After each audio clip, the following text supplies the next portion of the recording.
Hello, everyone. Welcome to the weekly home workshop. I'm Terry Taylor with the Tailored Realty team. Every Wednesday at 12:15, we spend just about 15 minutes breaking down real estate topics for buyers, sellers, and homeowners.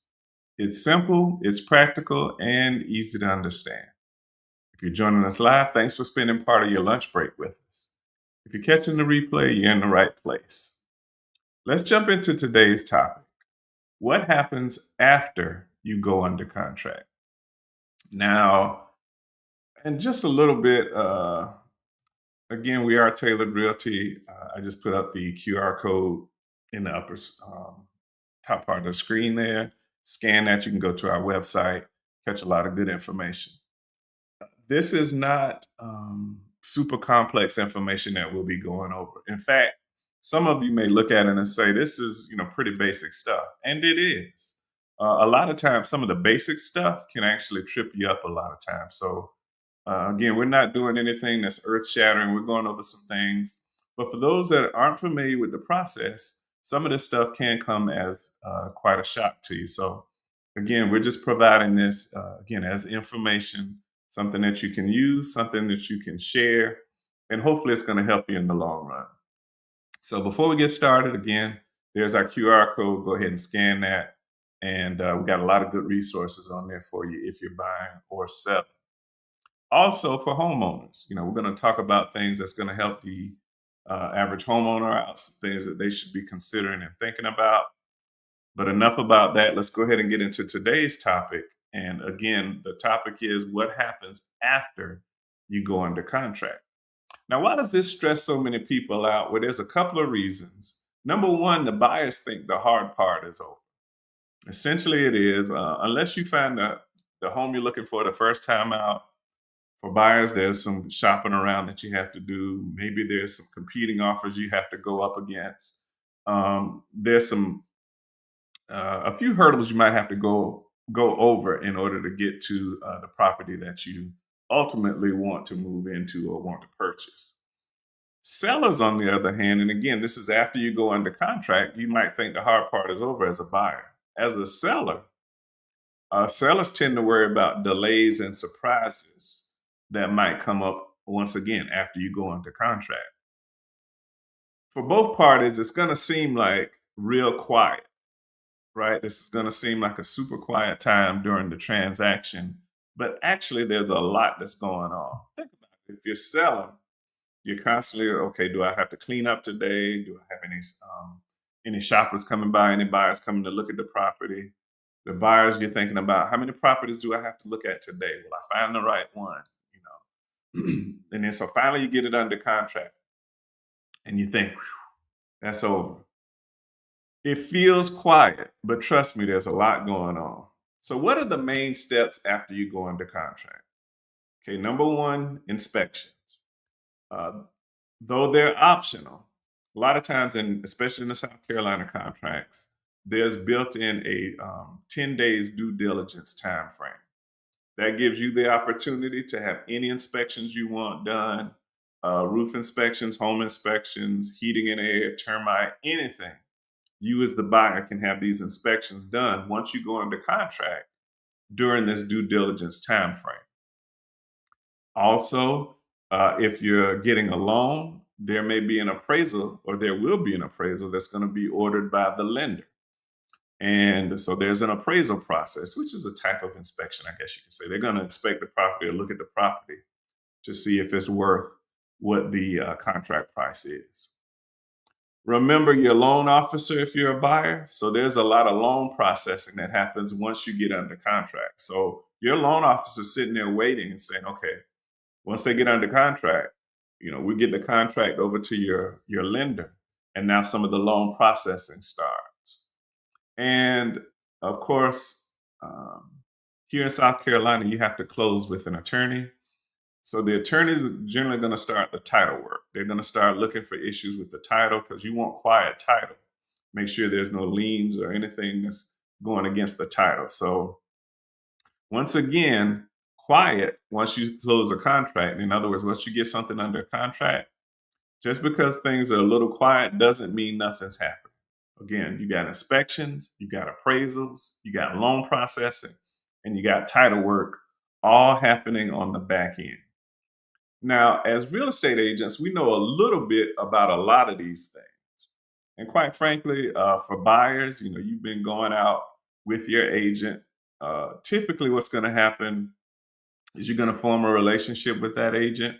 There's a bond and a trust that is built between the agent and the client, and you're going to trust that agent to kind of help and guide you through the process.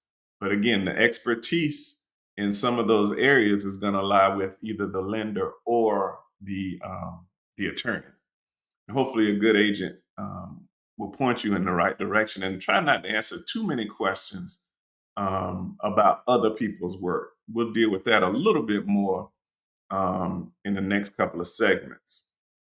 So, what's some common speed bumps that you run into once you go under contract?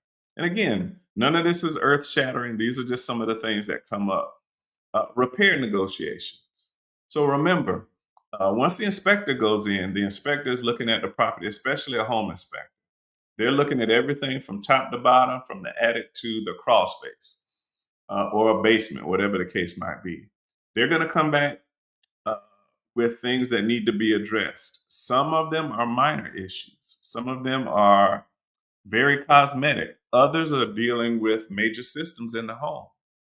Well, whenever that comes up, there comes after that time period, now you're back to negotiations. Because as a buyer, if it's something major, you're going to probably ask the seller to address those issues. So there's a negotiation, and that's a common speed bump. Another speed bump is the appraisal gaps. So let's say you got a house under contract for 300,000. Again, time is moving on. The appraiser gets sent out. Once the appraiser goes out, he says, "I'm only gonna authorize 280,000." So buyer and seller came to an agreement, got it under contract for 300,000. The appraiser goes out and says it's only worth 280. So based on that, that means there's a gap between what the contract price is and what the appraiser says is worth. In those instances, that's another speed bump. So we'll have to revisit negotiations. Either the seller's going to be willing to come down to the appraised price, or the buyer's going to come up with some money to make up the difference. It's usually the seller having to come down to the appraised price, but anything can happen, anything goes, and you're back at negotiations. Then you also have, again, we're talking about common speed bumps. You're going to have a lot of paperwork requests. The lender, the attorney, sometimes us as agents, there may be addendums that we have to do, which are like corrections or additions to the contract. So there's going to be a lot of paperwork flying back and forth, especially if you're in the buyer seat. We highly recommend our clients to take a look at their emails, their text messages, at least once or twice per day, because there's all kinds of paperwork and all kinds of things coming your way. Another thing that we highly recommend during the process, go ahead and set up a folder, whether you're buying or selling. Set it up on your computer and start putting paperwork files in that folder.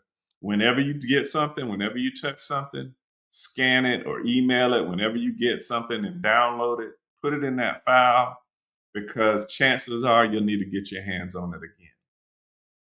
Most of the time, these contracts don't fall apart. They just need a lot of guidance. Okay, so it really just depends on where you are in the process, what kind of home it is that you're purchasing. Is it a fixer upper? Is it in pretty good condition? And remember, don't skimp on any of these processes. You want to have inspections done. You want to have all these things done because this is a big purchase. So once you're under contract, these are some of the things that's going to happen, and it's going to come up after you get under contract. So a lot of times, it's hair pulling out time, it's stress time. We've had all of it. We've had people call us and say, man, I'm really stressing this thing out. Here's how to stay sane during this process. Number one, respond quickly. If an email comes out or a text message or somebody makes a phone call and asks you for something, respond quickly. Because again, generally speaking, most transactions take anywhere from 30 to 45 days to close a home. Could be a little bit more, could be a little bit less, but just for averages, let's say an average of anywhere from 30 to 45 days. If you delay in responding to a request from the attorney, the lender, or your real estate agent, that could mean a delay in your closing time frame. So respond quickly. Ask questions. A lot of times the stress comes because you just don't know what's being asked of you, or you don't understand exactly what this step of the process is. You're going to be getting a lot of information from from title companies, from attorneys, from lenders, right? From agents. Ask questions. And I know a lot of times, again, we build that rapport as real estate agents with our clients. And our clients will ask us questions and we welcome those questions. But we may refer you back to the professional that sent the information to you. So if it's an attorney that sent you something, we may have a good idea of what it is they're asking, but we'll always say, hey, let's go ahead and call the attorney and make sure this is what they're looking for. We'll either get you to call them back or we'll get on the phone with you and ask those questions. Same things with lender documents. And we never try to interpret what the lender is sending. We'll always try to get on the phone either with you or encourage you to get on the phone and ask those questions. Because once you ask a few clarifying questions, a lot of times that can eliminate much of the headache that you may be feeling or much of the anxiety that you may be feeling about the process itself. And then finally, trust the process. Here at Tailored Realty, this isn't our first rodeo. We've been in business for over 20 years now, and we pretty much understand the process in its entirety. Occasionally, there's some bumps in the road, some things that we haven't seen. Occasionally, there may be some delays or something that comes up, but we're not afraid to ask the questions. We're not afraid to get the clarity that you're going to need to make sure you get to the closing table. Because if you think about it, ultimately, doesn't matter who's in the process. If it's an attorney, if it's a lender, if it's an attorney, a lender, a realtor, the buyer, or the seller. When you go under contract, all of those entities want to get you to the closing table.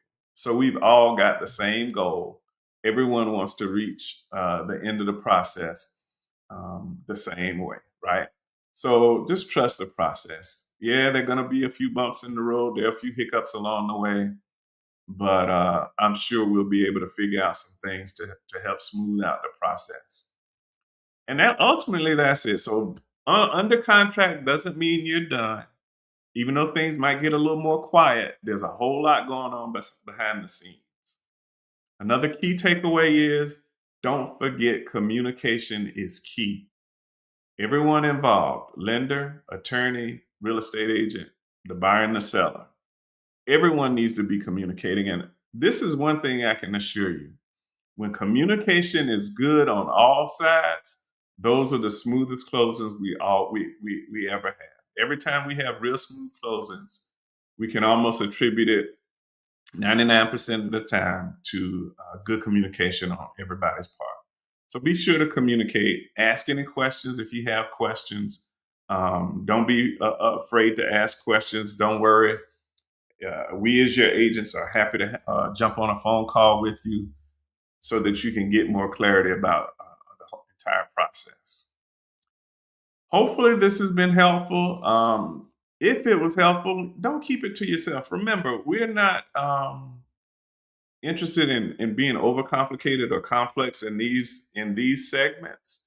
And you may hear things or see things that you've already heard and seen, but share it with someone who can use it. Everyone's not familiar with the process. Everyone is not a seasoned veteran in purchasing or selling a home. So share this information with them. And remember, whether you're buying, selling, or just, planning ahead, once you're a client, you're always a friend here at Tailored Realty. Thank you so much for joining us for this episode. We'll see you next Wednesday at 12:15 for another episode of the Weekly Home Workshop. I'm Terry Taylor. Thank you so much for joining us. We look forward to seeing you on the next episode. Take care. Have a good week.